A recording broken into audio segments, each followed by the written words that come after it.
Bismillahirrahmanirrahim. Assalamualaikum warahmatullahi wabarakatuh.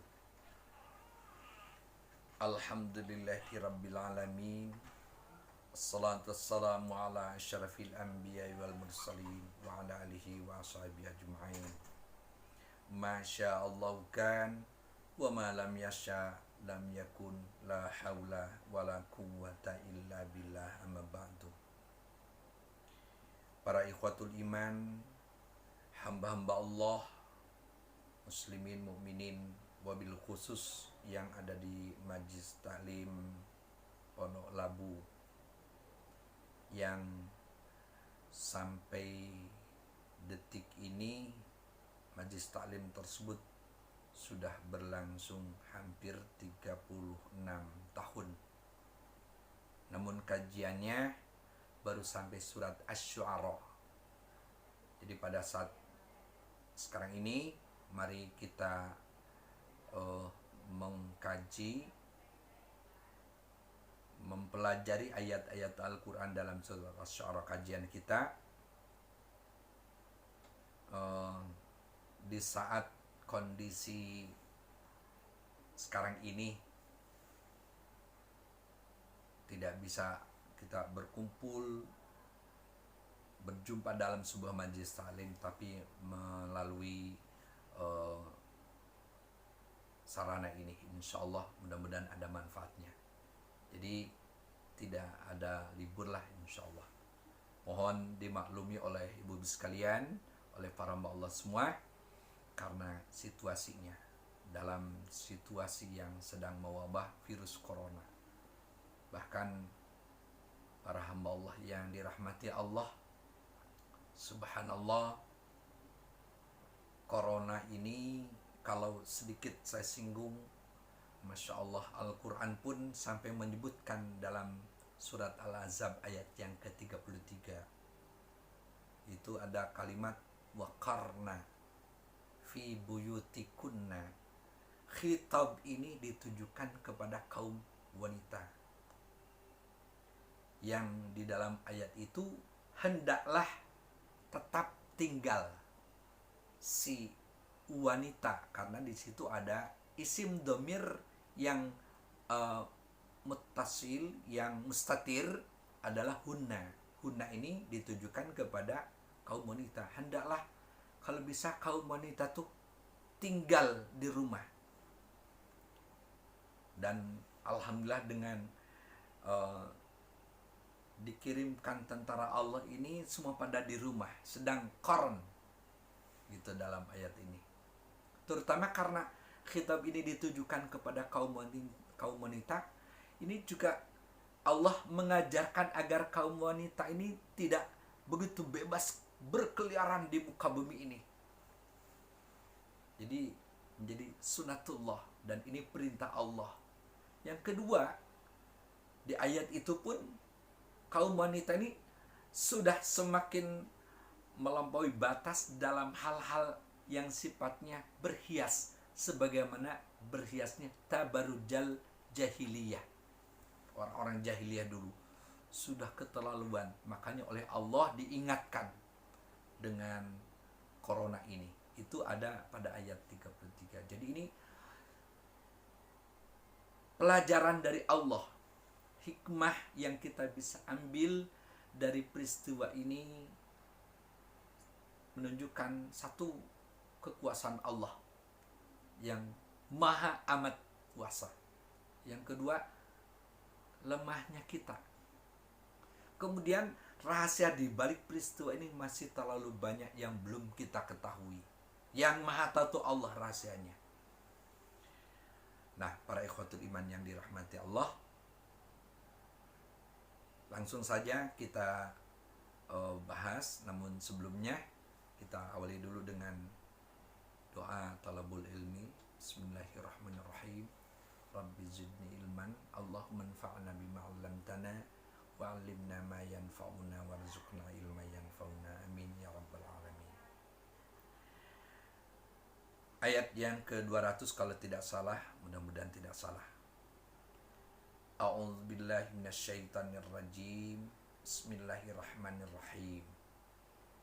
kadzalika salaknahu fi qulubil mujrimin la yu'minuna bihi hatta yarawul adzabal alim. Dua ayat dulu. Yang seperti demikian itu, kadzalika salaknahu, kami memasukkan hu-nya. Kami, pasti kami Allah. Hu ini kata ganti dari kata ayat-ayat sebelumnya. Yang sedang dibicarakan itu tentang Al-Quran. Jadi kalau diterjemahkan persisnya, seperti yang demikian itu salaknahu, kami telah memasukkan Al-Quran tersebut fi qulubil mujrimin, ke dalam hati orang-orang yang berbuat dosa.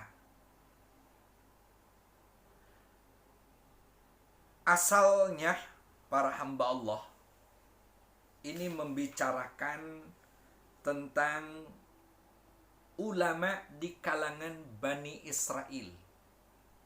Ini nampak pada ayat yang ke-197.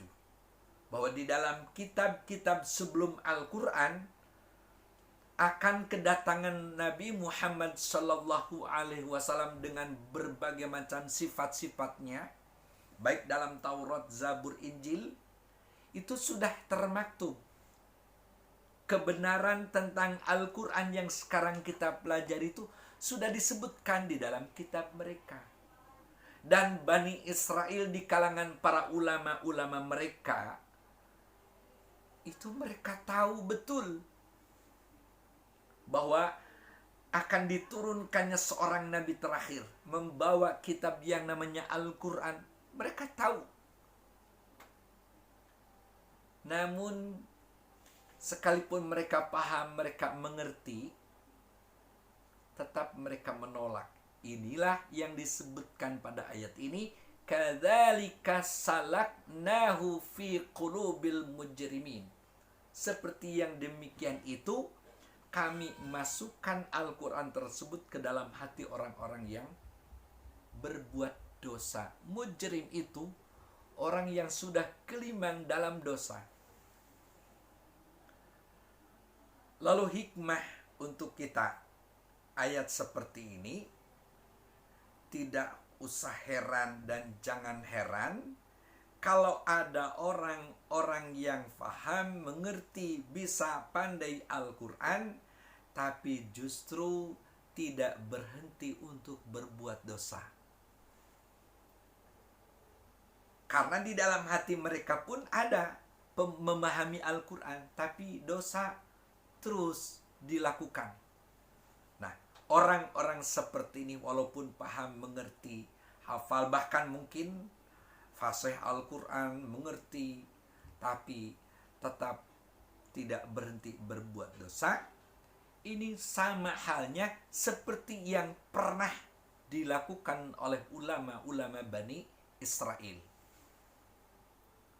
Kenapa? La yu'minuna bihi, mereka tidak akan beriman kepada Al-Quran tersebut hatta yarawul adzabal alim, sehingga mereka melihat, menyaksikan siksa yang sangat pedih.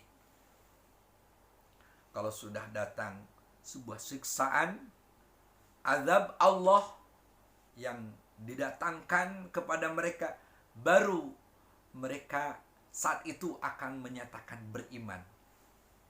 Ini contohnya ya para hamba Allah. Di saat gempa terjadi, biasanya kata Allah, Allahu Akbar, La ilaha illallah, astagfirullah, pokoknya bermacam-macam zikir, kalimah-kalimah thayyibah pada saat itu berkumandang dari mulut manusia. Walau orang-orang tersebut pada saat sebelum terjadi bencana apapun, biasanya lalai, berbuat dosa, maksiat kepada Allah, lupa kepada peringatan Allah, lupa kepada kewajiban yang telah Allah perintahkan. Tapi pada saat datangnya sebuah bencana apapun, mungkin dia gempa, mungkin dia juga longsor atau terjadi bencana apapun. Biasanya pada saat itu serta merta kalimat-kalimat thayyibah keluar dari mulut mereka. Allahu Akbar, Astagfirullah, La ilaha illallah, dan sebagainya. Itu pada saat datangnya azabal alim.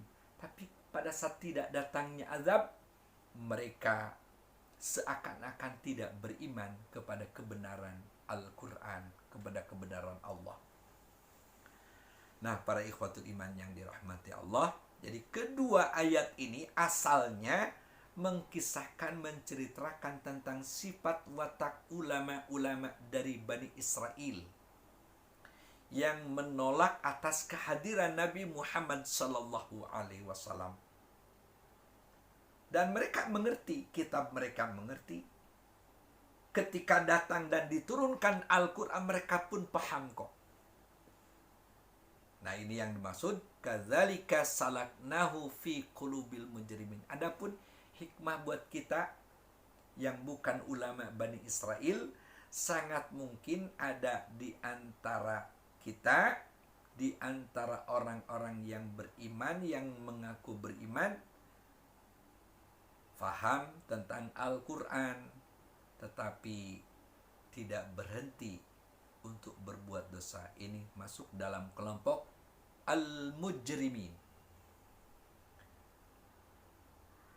Jadi dua ayat, ayat 200 dan ayat 201 surat Asy-Syu'ara mengingatkan buat kita semua, mari jadikan Al-Quran ini sebagai pedoman hidup dan masukkan ke dalam hati agar kita menjadi orang-orang yang beriman, menjadi orang-orang yang bertakwa kepada Allah Subhanahu wa taala, tidak seperti ulama-ulama Bani Israel yang pada ayat-ayat sebelumnya mereka berani belikan ayat-ayat Allah karena demi untuk mendapatkan keuntungan, kesenangan kehidupan dunia.